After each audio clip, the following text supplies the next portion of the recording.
Assalamualaikum warahmatullahi wabarakatuh. Alhamdulillahi wa kafa. Wassalatu wassalamu ala sayyidina Muhammadin Mustafa wa ala alihi wa ashabihi ahli sidqi wal wafa. Amma ba'd. Musyahidin al-kiram, melanjutkan pengajian kita Dhau'ul Misbah. Alhamdulillah hingga hari ini kita masih diberikan keistiqomahan untuk membaca Dhau'ul Misbah fi bayani ahkamin nikah. Mudah-mudahan semuanya diberi ilmu yang manfaat barakah. Allahumma amin. Ila hadrati Syekh Haji Muhammad Hashim As'ari wa jami' masyayikhina masyayikhina wa abaina wa ummahatina wa jami' ummati sayyidina Muhammadin sallallahu alaihi wasallam. Al-Fatihah. A'udzubillahi minasyaitonir rajim. Bismillahirrahmanirrahim. Alhamdulillahi rabbil alamin arrahmanir rahim maliki yaumiddin. Iyyaka na'budu wa iyyaka nasta'in. Ihdinas siratal mustaqim, siratal ladzina an'amta 'alaihim ghairil maghdubi 'alaihim waladdallin. Amin. Kemarin kita sudah menyelesaikan al-ahkam tentang beberapa hukum. Ada 5 hukum kemarin tentang pernikahan. Hukum asal bagi kita adalah mubah, kemudian bisa beralih ke sunnah manakala ada dorongan yang kuat dan kemampuan yang sudah mapan, kemampuan yang sudah ready, yaitu al-mahra wan nafaqah, kemampuan untuk memberikan mahar dan memberikan nafkah. Kemudian bisa kepada hukum wajib jika memang nikah ini menjadi satu-satunya solusi agar tidak masuk kepada jurang perzinaan. Dan yang kedua, contoh kasus yang kemarin belum kita singgung, terlewat, yaitu autallaqa man laha haqqun fil qasmi, yaitu hukum menikahi istri yang sudah dicerai, ya, dan dia dicerai itu dalam posisi punya hak qasm, gitu ya. Ini kasusnya bagi yang sudah poligami, ya, yang monogami alias monoton. Yang monogami alias monoton tidak punya kasus ini. Ini kasusnya untuk yang poligami. Jadi katakan punya istri 4, kemudian salah satu istri ini hak kosminya, hak gilirannya tidak dipenuhi, ya, hak gilirannya tidak dipenuhi. Kemudian dia dicerai.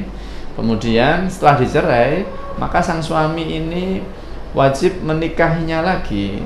Karena apa? Karena dia punya hak kosm yang tidak diberikan dulu.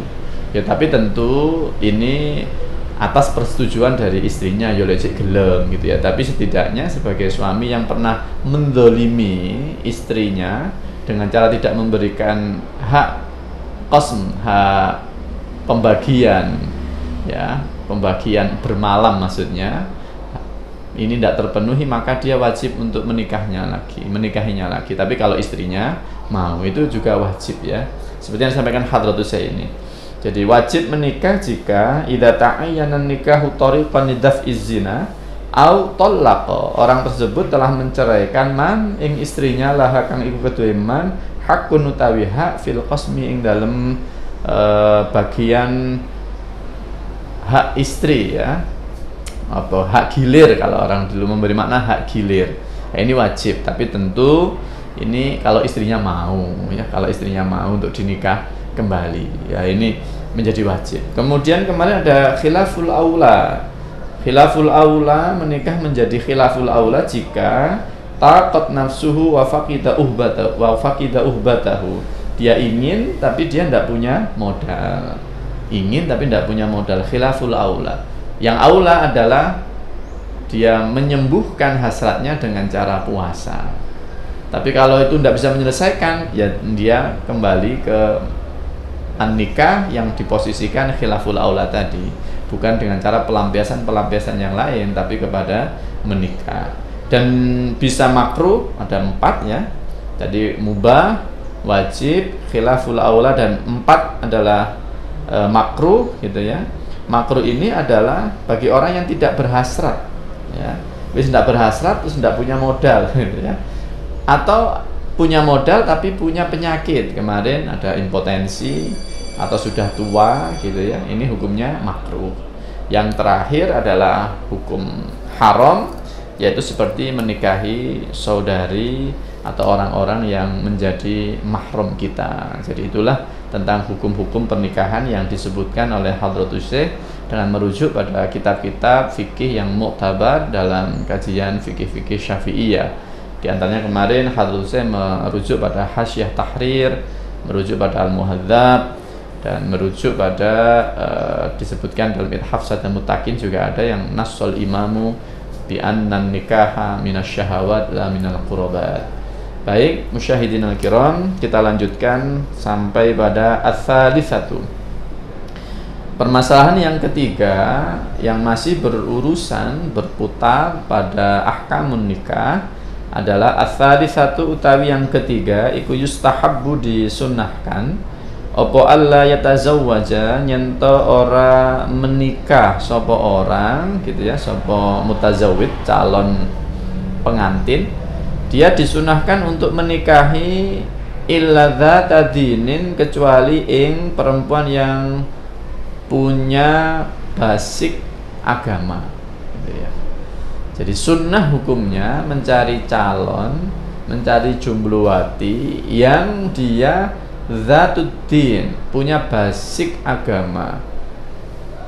Basic agama ini ya tentu ilmu dulu ya, karena tidak mungkin ada amal tanpa ilmu, karena kita punya prinsip al ilmu imamul amali, al ilmu imamul amali.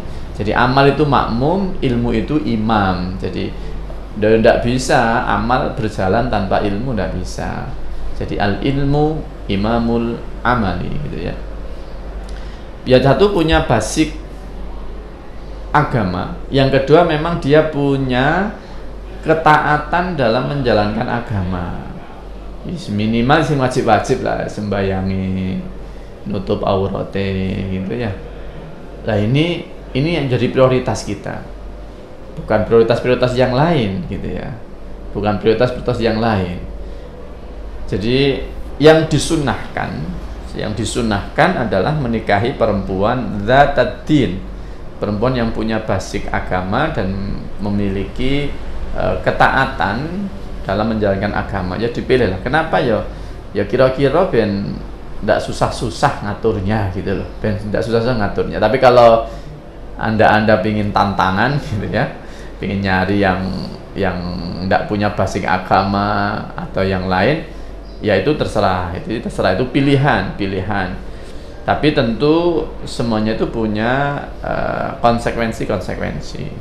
Jadi kalau yang dipilih nanti adalah yang cantik walaupun basic agamanya lemah, ya berarti kita punya ladang pahala yang disiapkan Gusti Allah untuk mendidik istri kita, gitu saja. Jadi santri ini kalau memang ternyata istrinya cantik tapi ternyata basic agamanya lemah, sembahyang kadang iya kadang enggak, ya haid gak ngerti apa itu haid gitu ya, itu peranan kita suami ini laki-laki membimbing mereka gitu.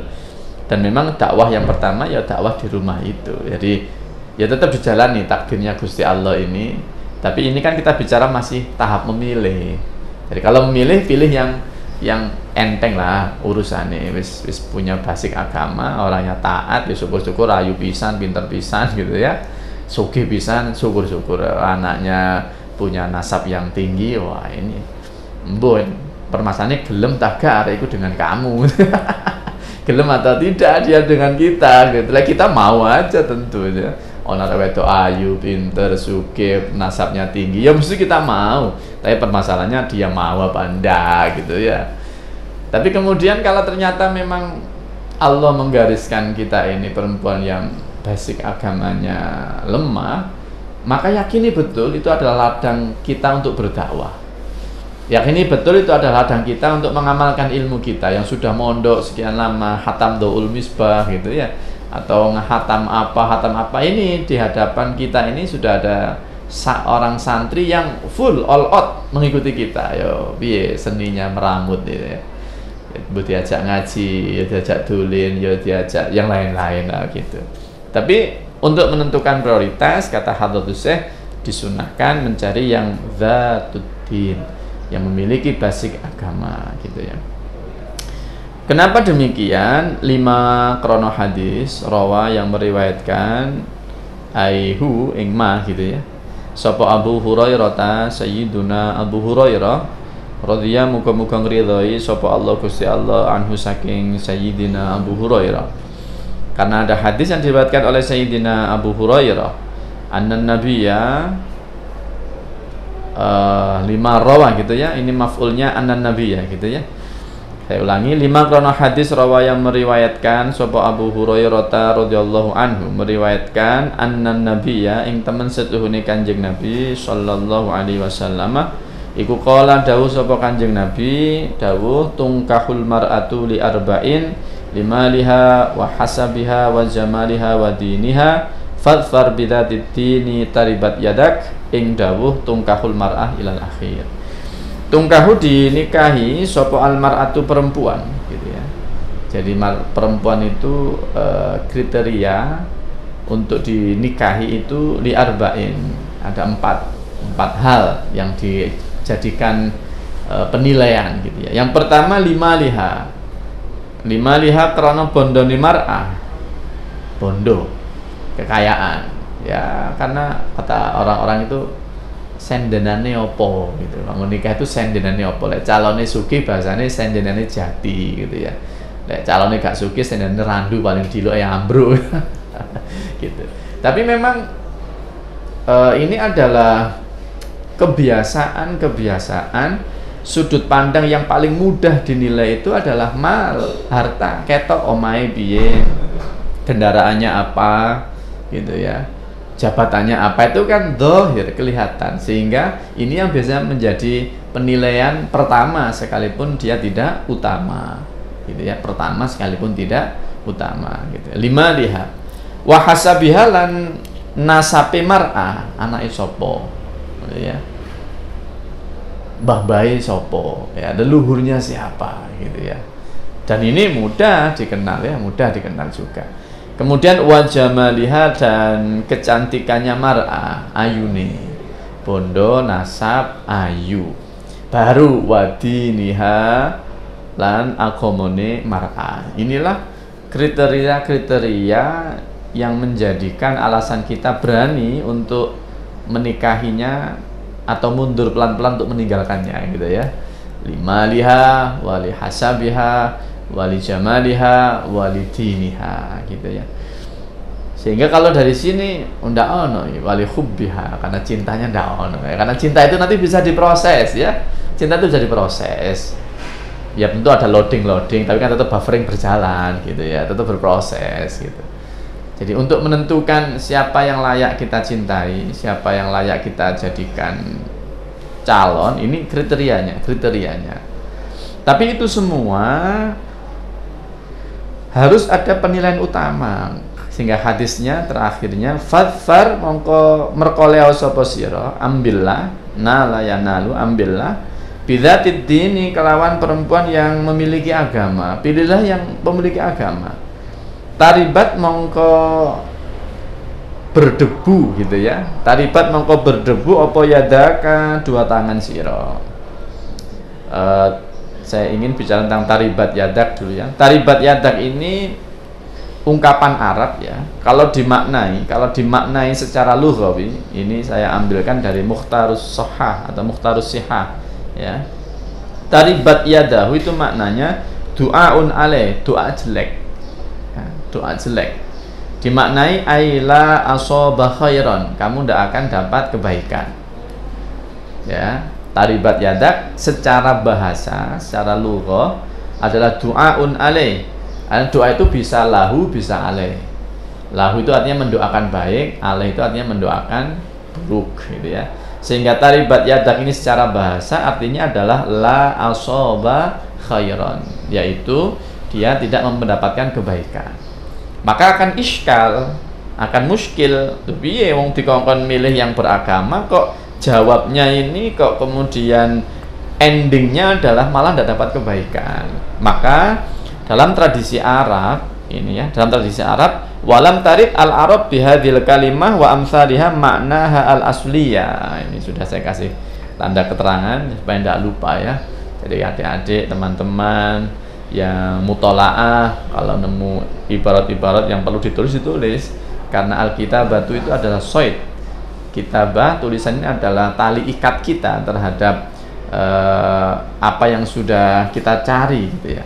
Terus golek-golek terus dilebokno utek tok mari ngono gak ditulis. Ya kalau Imam Asy-Syafi'i memang al-ilmu fis sudur, la fis sutur. Belum makomnya itu ya.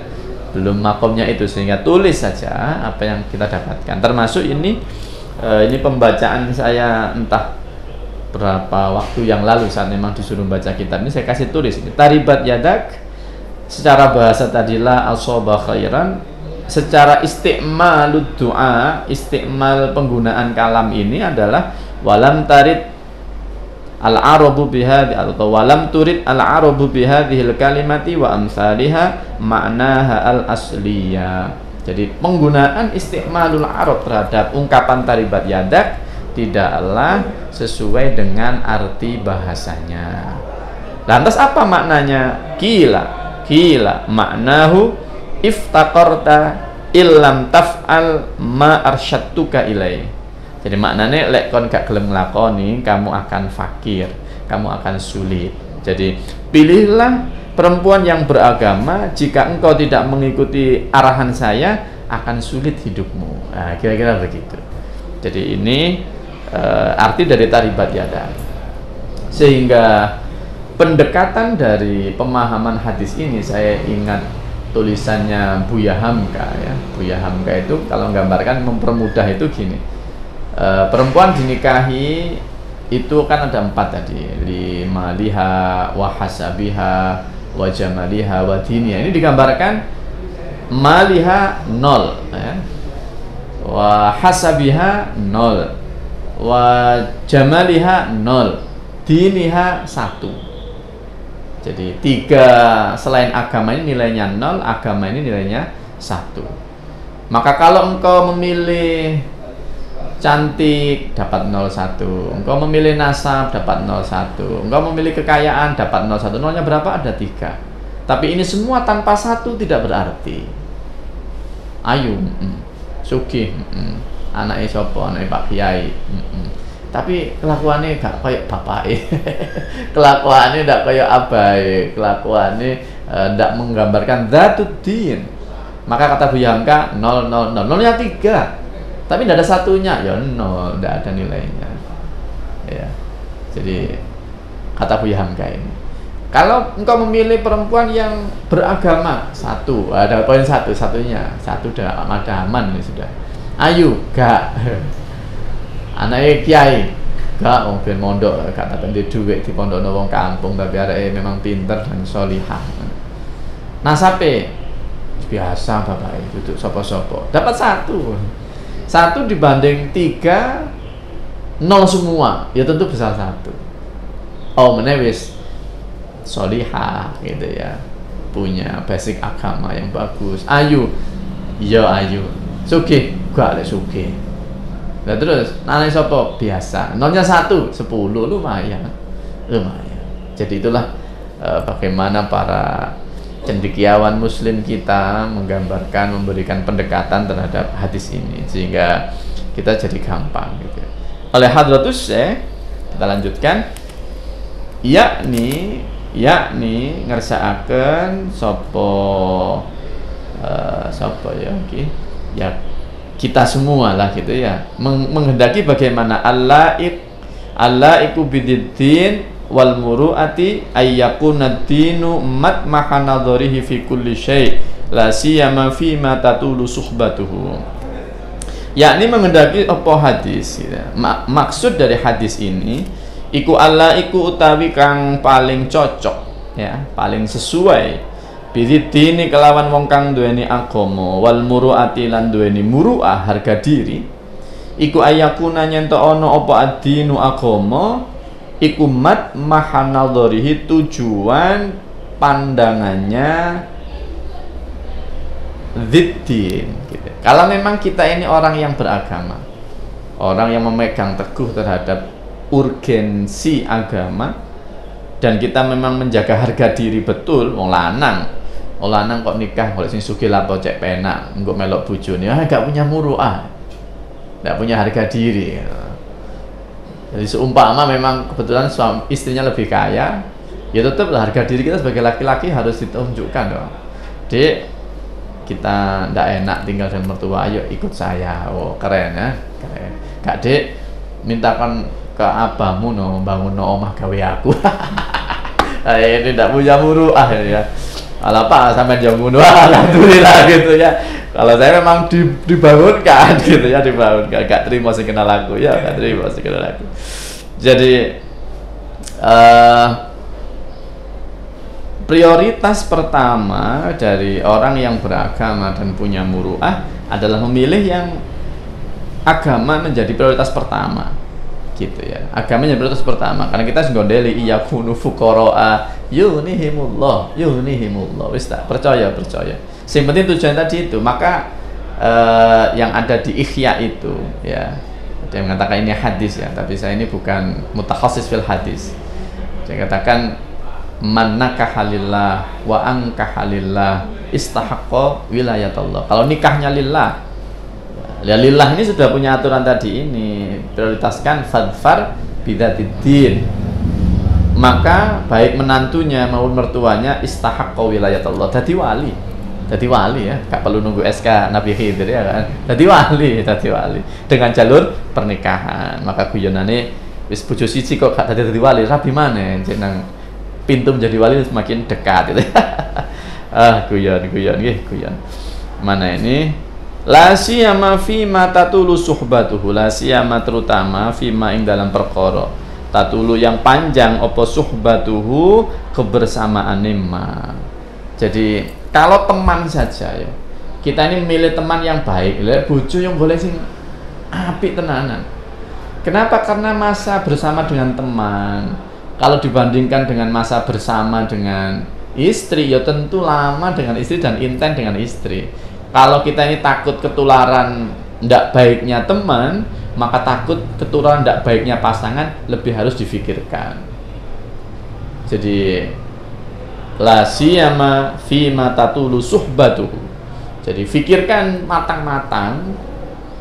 Maka nanti hadis di bawah itu insyaallah besok, jangan engkau memilih yang cantik, karena mungkin cantik itu akan menjadikannya zalim.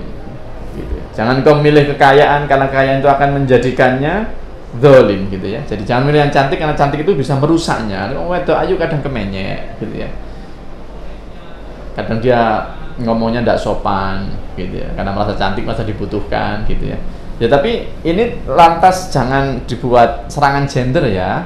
Ini laki-laki juga demikian. Jadi kalau tungkahul mar'atu li arba'in, ya tungkahur rajulu li arba'in juga.